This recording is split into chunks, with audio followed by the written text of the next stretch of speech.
adventure. And today I want to look at a DIY project that I've had in mind for a long time now. And what it is it goes back to the idea of saving a bit of weight and unnecessary weight in your backpack. Now, one of the things that people are big on now, you may have heard of backpacking quilts, you probably have. The idea is that in a sleeping bag, the insulation comes from anywhere there's loft, so anywhere that you can trap air and it'll help you insulate. Now, the problem with that is, of course, underneath you on your sleeping bag, none of that is going to do much good, especially with down sleeping bags. Anything that's underneath you is compressed, and it doesn't insulate you much, especially when you've got something like a sleeping pad anyways underneath you. So the idea was for this project is to take your sleeping bag and get rid of the insulation underneath it. That's got a couple benefits. For example, I've got this down bag that I mentioned in another video, and in that video I pointed out that although it said the rating was for about 35 degrees, it was more like 40 to 45. And what the benefit, the addition, sorry, what that would help was on the bottom there's down, and if I can take that down and get rid of it, not just get rid of it, but put it on the top, I'll be able to have a warmer sleeping bag without adding any weight. So that's the idea. Now, of course, working with down and not having done this before, I wanted to have a practice. So I got a hold of this bag, which is a 0-degree bag, or sorry, I should say 32-degree bag. It's a 0 to 5 degrees Celsius, so 32 to 40-degree bag. It's made by a company in Chile called VAUDE. It's their VAUDE Ice. I'll also put a link to it. Anyways, it's advertised as being 3.7 pounds. Really, it was only 3.3 pounds. So if that affects insulation, so be it.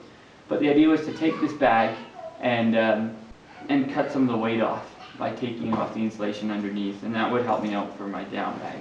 So I'm going to show you a bit of a DIY on this now. So I've got this bag here.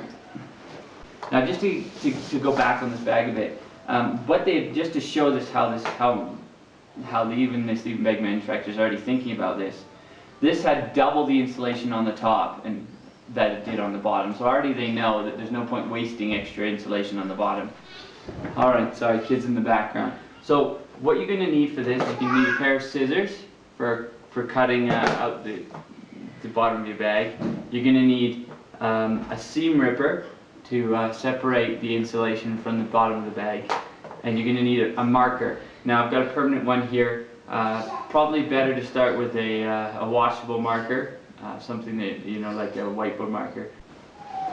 What I started with is I opened up this bag.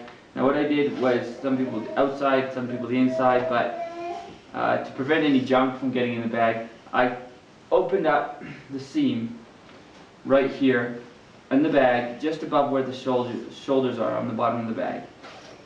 You got the bottom of your bag, and I cut right below one of the seams, alright, and just cut right along there.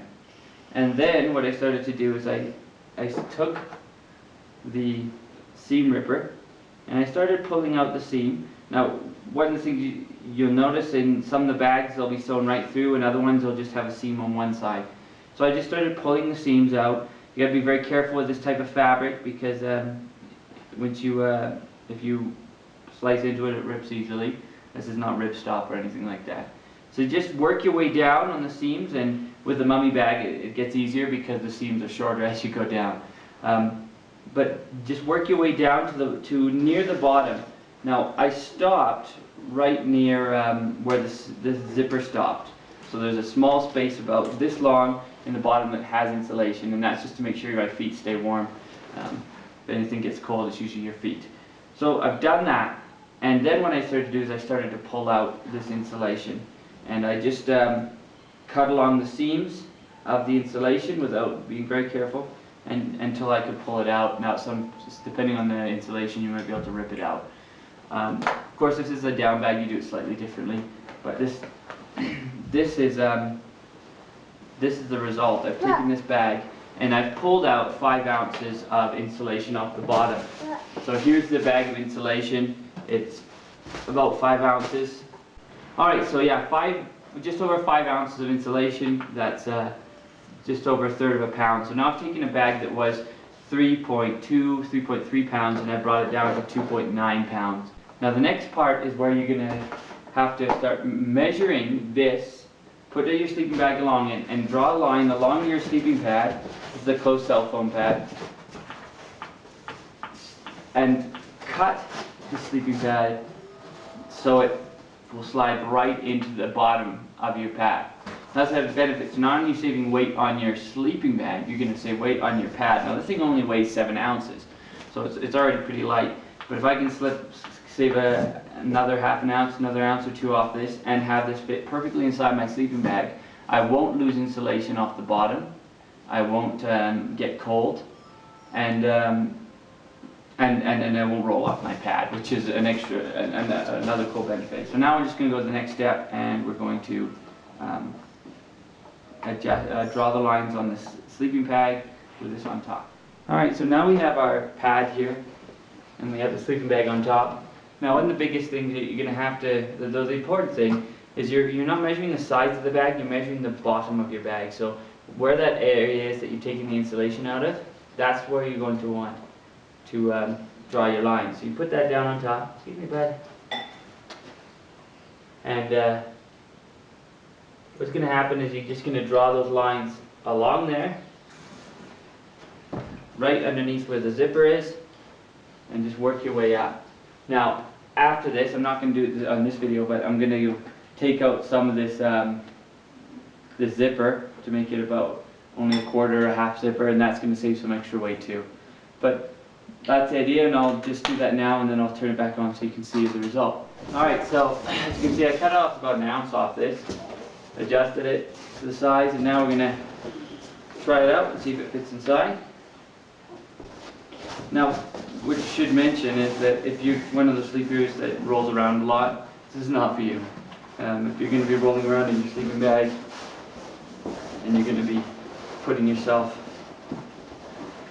your sleeping bag upside down, you're going to get cold with this style of bag. That's why the other sleeping bag makers still produce this type of bag with the insulation on the bottom. Alright, so here you have it. I've put it inside. It fits in there nicely, right down to the foot box. Comes up to the top. There's a bit of it that sticks out here inside beneath the head. And I'm going to tidy it up with a bit of sewing, sew over the edge to make it look nice and prevent it from ripping. Thinking about taking up the zipper, just take a bit off the side, save a bit of weight. Now, many people are going to say, well, what's the difference? Well, if I was going to be hiking, which I'm hoping to do, who knows what will happen, the Pacific Crest Trail, where you're going to be hiking 2,800 miles, weight makes a difference, space makes a difference. So if I can save without any extra space, get a warmer sleeping bag in the night, and again save an ounce or so off my sleeping pad, and just make it that much more comfortable, I can enjoy myself a lot more. I'm not one of those people that rolls around a lot when they're sleeping, so this isn't going to affect me negatively. But for anybody that does roll around, you're going to want to think twice about this, because anytime you roll over, you're going to expose the cold side of your sleeping bag to the elements. Alright, well, thanks very much, and I'll keep you up to date as it goes. If you've done this, or if you have any tips for me, I'd appreciate it. Thanks.